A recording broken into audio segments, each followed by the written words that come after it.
And he had this in Millennium Park at Chicago. It's right on the lake. It's a beautiful place. And the winters in Chicago are cold. They're not much warmer here. But people sort of celebrate it more there, I guess. So they had this museum of modern ice. It's beautiful. What he had done was put up these 30-foot high, 20-foot wide sheets of ice, multiply colored, as you can see here and here. And I talked to the guy. It was quite a tourist attraction. And it turns out he has been doing this since he was a child in Canada. And what you can see in a more magnified image is all the colors come about due to crystallization. There's two effects. One is he uses vegetable dyes, and the vegetable dyes segregate in certain crystals. And the segregation is what causes the multiple colors to emerge. And the size of the crystals and the nucleation rate is critical to the texture and the size of the features. So you can see here, this is the granular structure of the ice. And it varies depending on how rapidly he cools it. And he plays all these games. So he's actually doing art that's very much based on the science of crystallization, but it's very interesting. I put in here a little note in case you wondered, why doesn't cryopreservation work? The problem is, if you want to cool, the ice happens to be larger. It's one of those interesting materials that the crystal is larger in spacing, density, excuse me, lower in density, therefore it takes up more space than the liquid. Almost everything, when you melt it, it gets more compact. Like when you shake that little thing, that would be an example. But ice is one of the few materials, silicon's another one, that does the reverse. And therein lies a tale. If it wasn't for that, we would have no weathering. There would be mountains. Every time we had a fault, it would stay there for billions of years. We wouldn't have life as we know it. That little thing has dramatic implications on life. There will be no erosion. The way erosion works is water falls in to a crack, it freezes and expands, cracks things apart. If we lived in a CO2 planet where CO2 rained down, this wouldn't happen. Fascinating, just a small thing. But the point is, when you try and cool something down quickly, ice takes up more space than the water, and it causes massive damage. And in principle, if you cool it quickly enough, you can trap in a disordered form of ice, just like I described for the DVD. But cooling it quickly means within a fraction of a second. And we don't know how to get you cold all the way through in a fraction of a second. So we can freeze the outside, but the inside takes longer, by which time it's toast. So anyone who's cryopreserved, you can assume they're not coming back to life.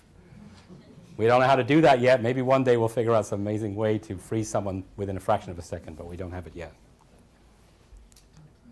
Okay, so I've talked about the bottom-up, top-down.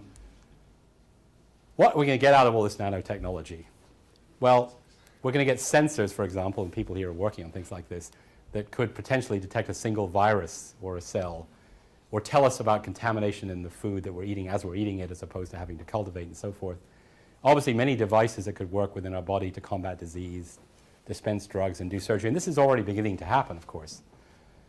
I mentioned an example of memory. If you take memory to scale it down to where we'd like to be, we could imagine having something the size of my ring on which all human knowledge is stored. Now, you might think to yourself, is that going to be useful? And I don't know the answer, but I'll tell you something. Somebody will buy it. And we'll have new lightweight, strong materials. So what about the fear factor? What about this thing about nanotechnology? Prince Charles, who is, I grew up in the United Kingdom, so he's my prince. But I became a US citizen, so I don't have to bow to any foreign potentates. Thank goodness. Because Prince Charles goes around saying, having read the book, which is a very good book if you haven't read it, Prey by Michael Crichton, about how nanotechnology goes horribly wrong by creating these nanobots that take over the world. Prince Charles talks about this gray goo and so on. And he says, we're going to have these terrible nanomachines that are going to hurt us. And I beg to point out that we already have them, and they're called viruses. So let's talk about that for a minute. Viruses don't live. They're not living things. They reproduce by using your living mechanisms. They are on the nanoscale. They vary in size, but they're nanomachines. They're like the Death Star in Star Wars. And this is just one example. This is a bacteriophage. A bacteriophage is a virus for bacteria. So we don't have to worry about these, but bacteria do. Ours aren't much better. But here's what one of these things looks like.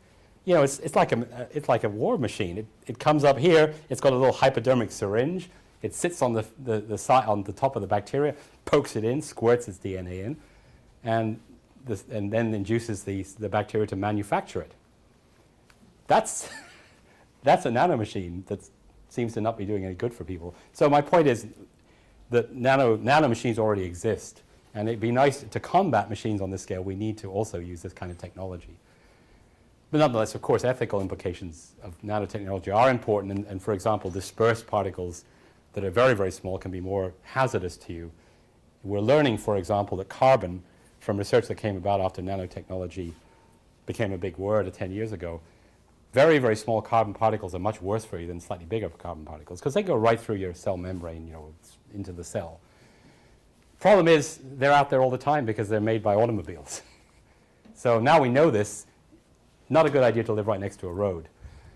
There are issues, and we need to understand them, but there are also things that we can take advantage of as a way to transport things into cells and so forth. So important, but nonetheless, I don't think that the fear about nanotechnology is probably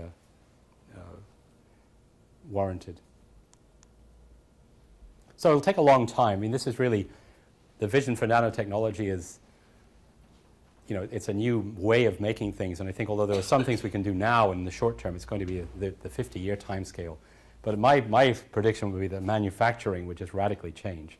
So you can imagine the idea that you take a pill, you throw it into a glass of water, and it turns into a car. That's kind of how it works for us. It's not totally off the wall, but it's certainly a long way away. So there's a lot of nano stuff going on at Northeastern, and I've just highlighted a few examples of things, a couple of centers in nanomanufacturing, nanomedicine, nanophysics, in all of the departments, basically, certainly in the physical science departments and in biology, chemistry, physics. There's a lot of nano research, and it strongly couples with engineering, where also there's a great deal of interest, and even with health science research. So people talk about a convergence of technology of the physical and life sciences. This is a report from MIT, which is what I was trying to describe to you. That we're beginning, when I started studying physics, I didn't take much biology. At that time it didn't interest me as much because I'm sort of a mechanistic guy on this way of looking at things that physicists and chemists tend to be. But now biology has radically changed. And there's this synergy or convergence of the top-down understanding of the system and the bottom-up mechanistic understanding of the fact that life is machinery at some very small level. That really is just fascinating. We don't understand very much of it yet, but it's tremendously rich both in terms of medicine, but also in terms of technology and fundamental intellectual interest in the behavior of these things. I said something at the beginning about the fact that as you're deciding what to major in, if you're going to do research, sort of be aware that if you want to study any problem like the brain here, or environment, or the problems don't lie in the classic departments. They don't lie in physics. They don't lie in biology. The problem space is a different place. And so for example, many of these disciplines are currently here at Northeastern. People are working on things that are relevant to brain research, both in physics, chemistry, biology, psychology, neuroscience, biochemistry. But I wanted to emphasize that it's important as a scientist to get a strong disciplinary background, because you have to learn how to design an experiment and do an experiment. The classic hypothesis experiment theory, one of the hardest things is designing an experiment to check your hypothesis. It actually has merit. Often you find you can't answer. You do the experiment, you don't know whether your hypothesis is right or wrong because you didn't design a good experiment. That's actually one of the hardest parts, and what makes you a good scientist. And different sciences approach it differently. They have different kinds of, psychology approaches populations of people and their behavior. Chemistry starts at the molecular level and so forth. They have different ways of thinking and doing things. But I do strongly encourage you to realize that even if you want to study the brain, that doesn't mean you can't do physics or some other subject to get there. And do be aware of the importance of having, if you're going to become a researcher, if you're going to go on in science, you need to have that disciplinary strength to approach the problem space. If you just go right into the problem and don't know any of this stuff, you won't be able to design good experiments. Plus, I mentioned that when two people talk to each other who have different disciplinary backgrounds, that is one of the most fertile conversations, when they talk about the same problem. So to finish up and leave some time for some questions, I think the nano is kind of really a description of where this convergence of life science and physical science is going on the nanoscale, and it really will have a dramatic effect on health and technology. And most interesting problems are highly interdisciplinary, as I just said, and science is a great career. Like I said, you don't have to grow up. So at that point, I'm happy to answer any questions you might have.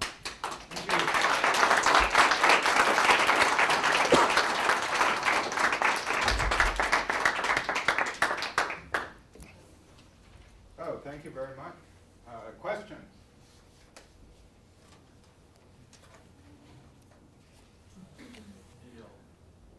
I'll ask a question to break the ice. Break the ice. So people are talking about the carbon age now. Yes, so, the carbon age, yeah. So how do you see it from your perspective, or in terms of Could be. It's early to... with graphene? Yeah, he's talking about, for example, that one of the more recent Nobel Prizes in physics was for discovering graphene, that single sheet of graphite, of carbon. It seems to me it's early to tell whether carbon, I mean, it's clear that nanoscale things like that can have these radically new properties that could be used to make innovative devices, whether graphene is the material. So whether carbon is or is not the material, I don't really know. I'd hate to stick my neck out. For example, I learned about silicon. Germanium, the first transistor was made of germanium. It's a better semiconductor. Why was silicon the material that got used? Does anyone know why germanium transistors weren't basically developed? Lots of it around. And not that. But that's a good point. There's cheap and lots of it around, but that wasn't the reason. I'll tell you the reason. The reason is silicon's oxide. Silicon's a material that oxidizes very easily and rapidly, and the oxide is not water soluble. Germanium oxidizes poorly, and the oxide is partly water soluble. So if you make a germanium device and you sit it in the room, it ain't going to work for more than 15 or 20 minutes unless you encapsulate, et cetera, et cetera. So silicon's oxide, which ended up being used in the MOSFET, is a really beautiful material. It wasn't silicon itself. Silicon probably is not the choice people would have said, which is going to be the semiconductor of the future. So I'm not ready to say carbon is the material. But I am ready to say nano is the... That's a great question, though. Dagmar. Yeah, you had the brain as one of the study objects, and studying the brain is largely about studying information transmission in neurons. Okay. So I just didn't quite see where your nano stories could make links. Oh, that's not really so much, although I think I put that slide in. I know. Wasn't It connected just to got me nano. thinking, Yeah. where from, let's say, your biology examples would be the link towards. Well, as you know, I mean, I'll give you a couple of examples. As you know, these terrible diseases like Alzheimer's that are plaque formation in the brain really are now at least understood to represent the incorrect assembly of proteins. Right, and it's actually a little bit like the nucleation problem, that apparently once you have a plaque, I forget the right words, I'm not good at the biology words, but there's another example why. I heard Leon Lederman point out that in a biology course in high school, there are more words than there are in new words than there are in a Spanish course. And that's why I didn't take biology, because I'm not good at learning new words. But in any case, these little plaques, once you put them into someone's brain, they start growing. So the key is controlling the nucleation of it. So it's on a nanoscale. That's just one example. But I didn't choose the brain for that reason. I just happened to have a slide to point out the relationship between an interdisciplinary topic and the disciplinary components. It's not particularly a nano thing, as you correctly say. Yeah. What is your opinion? What was the most impressive application of nanoscience so far, nanotechnology? Well, that's a great question.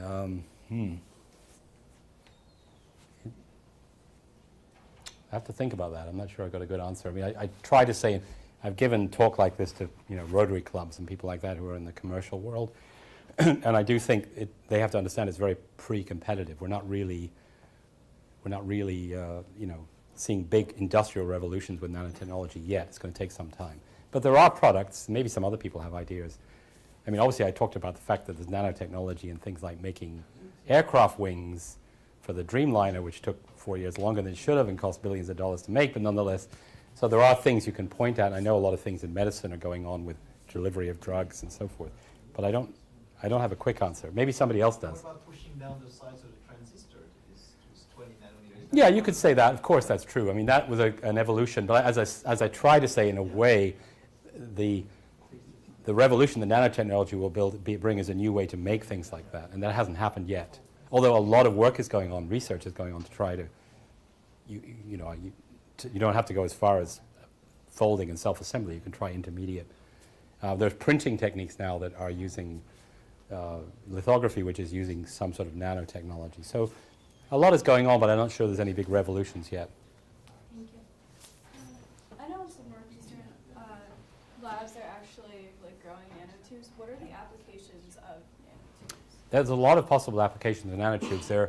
The one that I mentioned there was the mechanical strength. So, you know, your carbon fiber golf clubs and canoes were always, nanotubes would be a little bit more expensive, but even stronger. But more interesting is electronic applications and storage applications.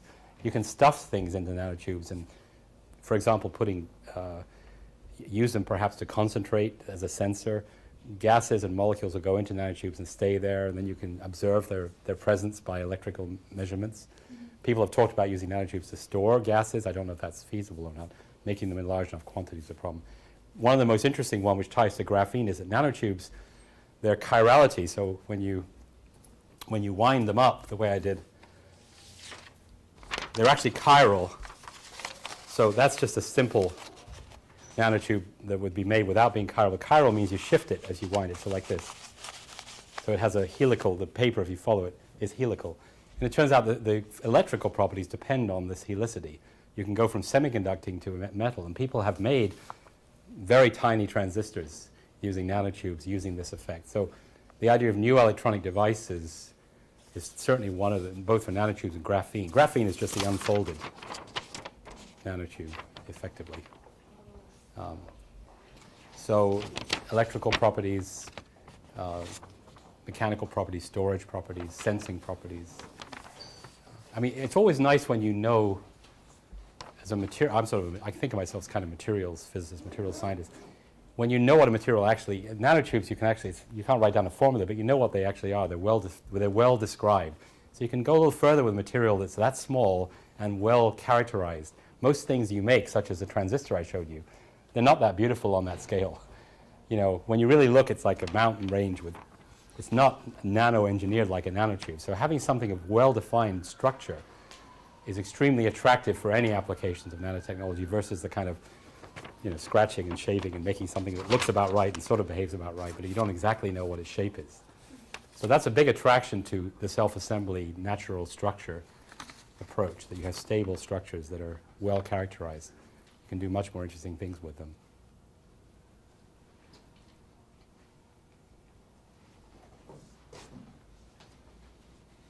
Any other questions? Yeah. As part of PRISM, I'm interested in a different kind of thinking from the usual classroom sort of thinking. Okay. that goes on. Okay. And you've advocated an immersion in a discipline. I absolutely agree that that's an important thing. And yet, at the same time, you're talking about a series of discoveries that in some ways seem fortuitous or I mean, just where do these ideas come from? They're flood of new possibilities here. Mm-hmm. And so the question is there something we can say to our students that will take them beyond the conventions of a particular discipline into a world where they can grasp No, I appreciate what you're asking, and let me articulate my perspective. I don't